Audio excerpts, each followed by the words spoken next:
Chegou a hora do nosso quadro Entenda o Seu Direito. O WhatsApp na tela é o 629-9109-5099. Hoje a gente vai falar de pensão alimentícia. Então, se você aí de casa que está ouvindo tem alguma dúvida a respeito sobre o pagamento de pensão, manda para cá, porque a gente vai falar aqui ao vivo, a hora é agora. Gente, a pensão, a gente sabe, é um direito fundamental das crianças e adolescentes e a lei busca garantir que esse direito seja respeitado, né? Que seja concedida aí essa assistência financeira. Em alguns casos, os filhos maiores de idade e os cônjuges também podem ter direito a uma pensão. Para falar a respeito disso, está aqui comigo o Cristiano Melo Silva, ele que é advogado, especialista em direito da família, presidente da Comissão de Direito das Famílias da OAB, aqui, Seção Goiás. Ele que vai falar para a gente quais as principais queixas e reclamações quando o assunto é pensão. Bom dia, seja muito bem-vindo. Seja bem-vindo. Obrigado, eu agradeço a oportunidade. É um tema muito sensível à população e que quanto mais a gente tiver espaço para poder elucidar dúvidas, é melhor. A pensão, ela é sempre definida pela justiça ou pode haver um acordo entre as partes? Pode haver um acordo, mas é necessário que ele seja homologado judicialmente para que ele tenha validade, para que ele possa ser executado no caso de descumprimento. Muitas vezes fazem o acordo verbal, o acordo de boca, e depois correm aos escritórios pedindo ajuda porque está sendo descumprido, e aí nós vamos ter que começar do zero. Vamos ter que entrar com a ação para regulamentar isso. E existe alguma regra básica, doutor, de valor que tem que ser pago de pensão? Existe uma teoria, né, uma ilusão de que a regra seria os 30%, mas não funciona assim. Hoje a justiça trabalha com binômio. Necessidade versus possibilidade. A necessidade da criança, a possibilidade de quem vai pagar a pensão. Mas nós, pessoalmente, no escritório, nós trabalhamos com quadrinômio. É a necessidade, a possibilidade, a proporcionalidade e também o tempo que a pessoa investe na criação do filho. Uma mãe que fica 90% do tempo com o filho. É justo que essa mãe vá pagar 50% dos gastos desse filho? Não é justo. Então, nós estamos tentando introduzir isso aqui na Justiça Goiana, de que seja apreciada, analisada esse tempo que a pessoa investe na criação do filho. Quando a gente fala de pensão alimentícia, em alguns casos, em muitos casos, principalmente aqueles que tomam notoriedade aí com as redes sociais, é a questão de casais que não deram certo, que têm os filhos, né? Depois de um relacionamento ficou fruto desse relacionamento as crianças e alguma parte fica luxando, é um termo utilizado aí, né? Fica tendo nas redes sociais uma vida que não condiz com o pagamento de pensão, né? Andando de carro de luxo, morando em lugares caros, fazendo viagens caras, utilizando itens de luxo, mas na hora de pagar a pensão, o pagamento da pensão não condiz com aquilo. Hoje em dia, como que é feita essa análise do que é realidade, do que não é nas redes sociais, do que pode ser cobrado ou não? Nós temos a teoria da aparência. Se a pessoa alega que recebe 2 salários mínimos, mas leva uma vida de luxo nas redes sociais, nós podemos utilizar esse material para apresentar para o judiciário mostrando, olha, aparentemente essa pessoa vive um padrão muito superior. E aí, com base nesse estilo de vida que ela vende, o juiz pode sim aumentar o valor dessa pensão, pensando justamente nisso. Se ele tem essa condição financeira, o que ele colocou aqui no processo é mentira, é falso. Então, vamos aplicar uma pensão baseada na aparência. Nós temos as nossas perguntas, o nosso WhatsApp é o 629-9109-5099. Eu estou aqui com um advogado, ele é especialista em Direito da Família, presidente da Comissão de Direito da Família da OAB Goiás, o doutor Cristiano de Lima e Silva Melo. Cristiano Melo? Cristiano Melo. Você tem dúvida para o doutor Cristiano Melo? Manda agora. Faz igual a Fernanda. A Fernanda mandou aqui.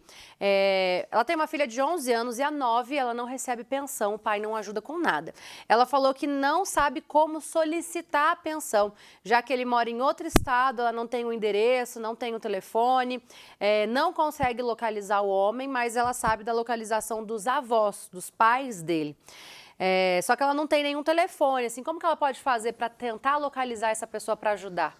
Primeiro tem que ver se ela se encaixa no padrão da defensoria pública ou para uma advocacia privada. Então, se ela receber ali até 2, 3 salários mínimos, ela pode procurar a defensoria pública. A defensoria pública ou o advogado privado vão acionar a justiça e pedir para que o judiciário acesse os sistemas de buscas. todos os sistemas de buscas, inclusive o iFood. Até pelo iFood nós podemos pedir para localizar uma pessoa. Localizando esse pai, ela vai poder fazer a execução, caso já tenha uma pensão pré-definida judicialmente, ou o pedido de alimentos. Caso não localize, aí ela pode entrar com a ação avoenga, que é processar os avós para que eles paguem a pensão. Tem uma pergunta aqui que me interessou na pauta, eu acho que é uma dúvida minha e uma dúvida de muita gente que não sabe o que isso significa. O que é o capital invisível que é investido na maternidade? Excelente.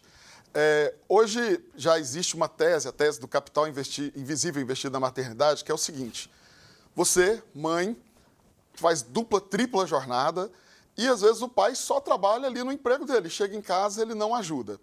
Então, esse tempo tem que ser calculado na hora de uma separação, na hora de eventualmente calcular uma pensão alimentícia. Quem cuida mais tempo, quem investe mais tempo? Geralmente são as mães. Então, esse capital invisível, que é o serviço doméstico, a babá, ela fica, às vezes, de enfermeira cuidando dessas crianças durante a madrugada.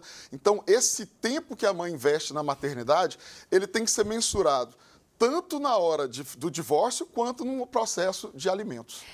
Como que você que está mandando mensagem aqui pra gente, manda a mensagem por escrito, não liguem nesse número que está na tela, porque eu não consigo nesse momento atender ligação, consigo somente ler as mensagens que vocês mandam por escritos. Tem uma dúvida que a Silvânia Trajano, nossa telespectadora, ela falou assim: Danuso, meu esposo tem uma filha deficiente, ela é aposentada, até quando ele deve pagar pensão para ela? Geralmente, essa aposentadoria é um salário mínimo. Um salário mínimo dificilmente vai atender as necessidades de uma pessoa com necessidades especiais. Então, e ela não vai deixar de ser deficiente. Então, ele vai ter que pagar para o resto da vida. É uma obrigação do pai estar sempre colaborando com essa filha, porque, primeiro, que ela não pediu para nascer, então, ambos os genitores precisam cuidar. E, no caso dessa pensão, é para o resto da vida. No caso de crianças que não possuem necessidades especiais, até quando esse pagamento tem que ser feito? Se estiver estudando, até terminar a faculdade, geralmente em torno de 24 anos. Caso não esteja estudando, até os 18 anos. Mas que fique uma coisa bem clara: completou 18 anos, não está estudando, você não pode simplesmente deixar de pagar. O pai precisa entrar com uma ação de exoneração de alimentos.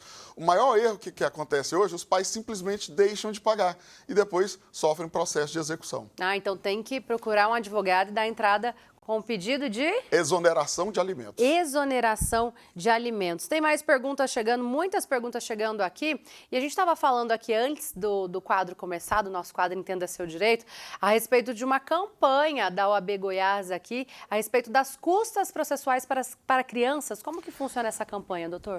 No âmbito dos juizados da criança, da infância e da juventude, já existe uma isenção automática. Mas na ação de alimentos, execução de alimentos, pedido de alimentos, não tem essa gratuidade. E aí o que acontece? Geralmente essas crianças são representadas pelas suas mães, mas as mães são representantes. O polo ativo são crianças e adolescentes. Mas alguns juízes entendem que essa mãe precisa pagar custas. Ela precisa demonstrar que não tem condições.